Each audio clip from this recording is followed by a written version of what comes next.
kira-kira nih Mbak ya, ini cukup 2 aja atau mau nambah lagi nih untuk istri? Istri itu bagi saya seperti rezeki. Oh gitu. Kalau memang berarti diberi ada lagi, kemungkinan ya. untuk nambah ya? Iya banyak. Mungkin.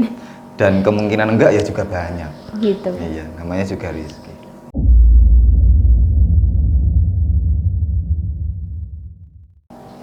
Kembali lagi di segmen podcastnya Mbak Nasir.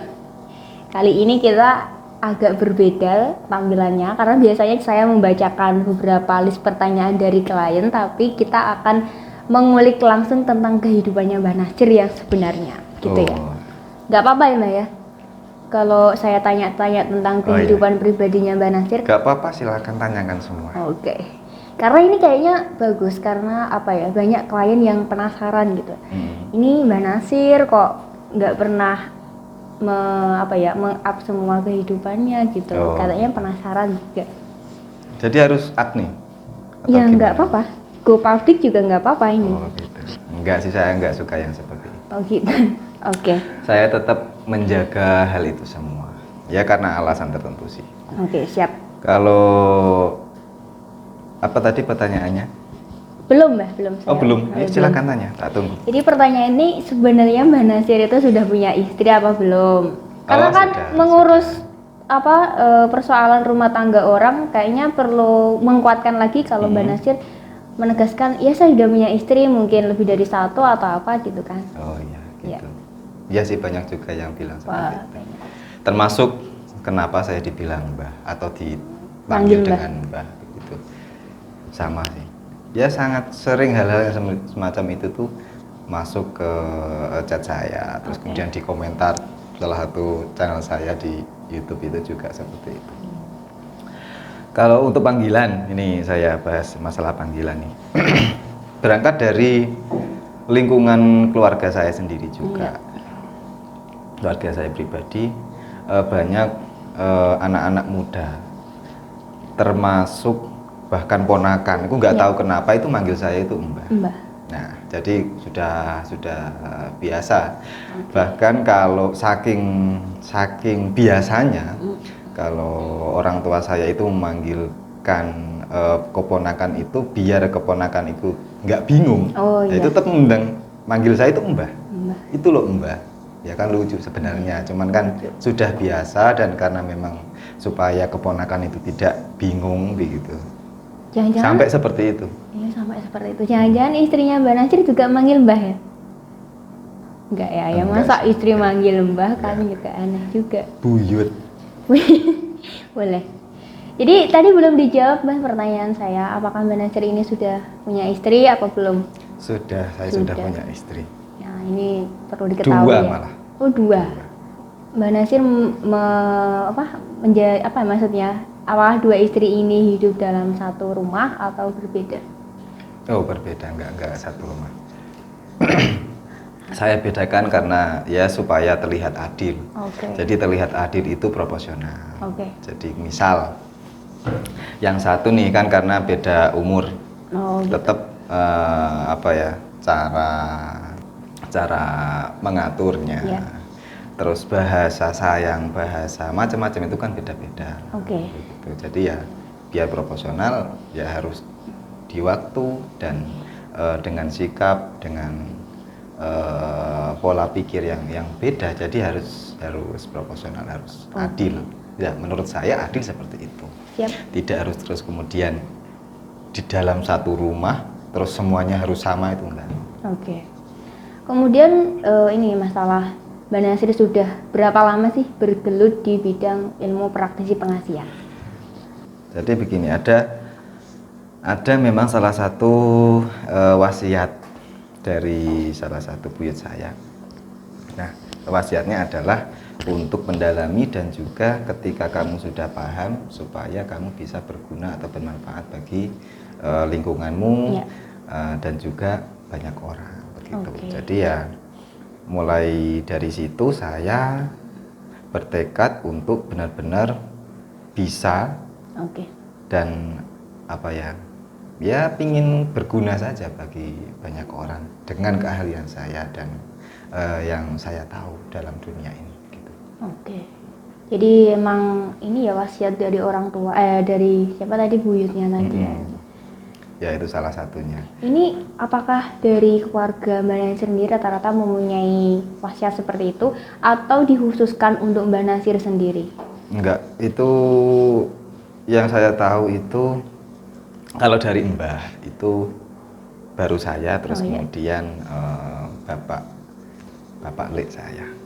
Gitu. Tidak terus kemudian anaknya atau cucu-cucunya itu mendapatkan semua itu ya enggak. Enggak ya. Untuk selanjutnya, apakah Mbak Nasir sudah mempunyai anak ya? Ya ada. Ada.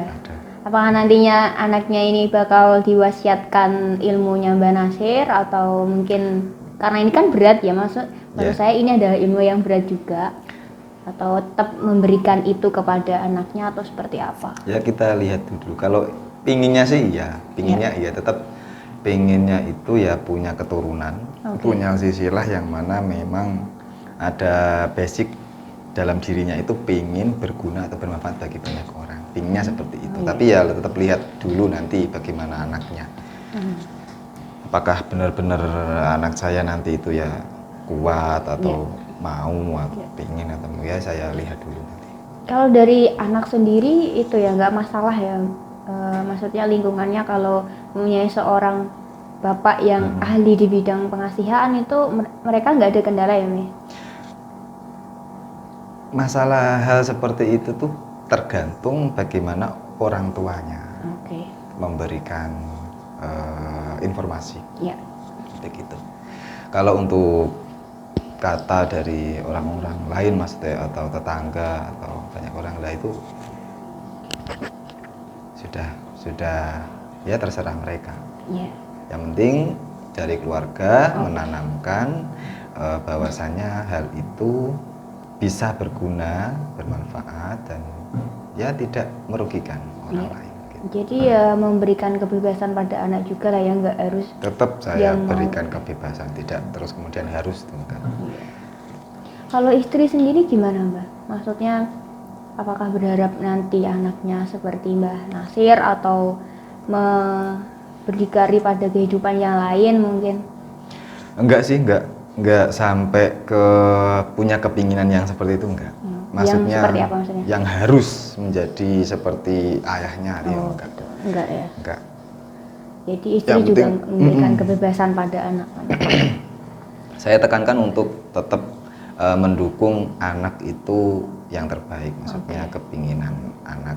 Kita sebagai orang tua kan mengarahkan kepada yang terbaik, kita membimbing. Siap.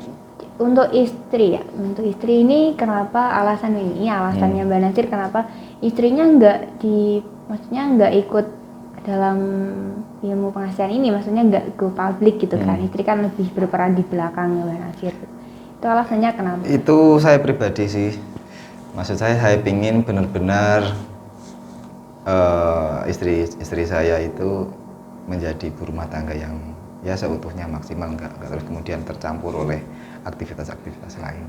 Gitu. Bahkan kadang pingin punya aktivitas di luar itu ya tetap saya tidak terus kemudian memberi izin gitu.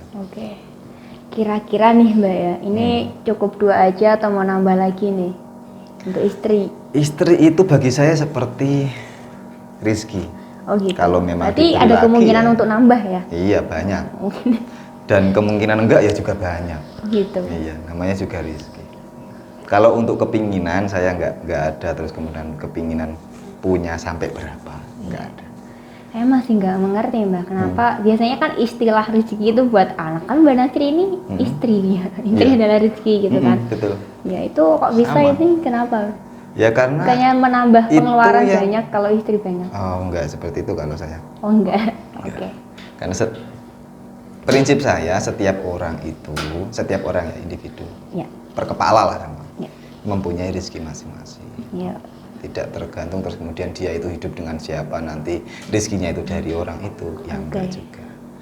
Mungkin mungkin ini adalah cukup membantu teman-teman yang banyak bertanya, banyak yang penasaran perihal kehidupannya Mbak Nasir gitu. Mungkin Ya cukup jarang itu sekali dulu. sih saya membahas tentang Nah, ini makanya juga. itu ini kan sebuah momen yang luar biasa gitu. Segmen yang awalnya Saya juga nggak tahu sedikit. kenapa saya mau Ya, ini apa kenapa ya, Mbak memberi kok tiba-tiba informasi. mau? Biasanya tertutup sekali. Nggak tahu ini ada apa ya. Atau mungkin karena saya yang bertanya? Enggak juga ya. Oke, mungkin cukup segitu aja podcast kali ini. Semoga cukup membantu teman-teman yang bertanya seputar kehidupannya Mbak Nasir. Kita lanjut di segmen podcast selanjutnya dan terima kasih untuk waktunya Mbak Nasir. Ya sama-sama. Oke, kita pamit. Terima kasih dan sampai jumpa di podcast selanjutnya.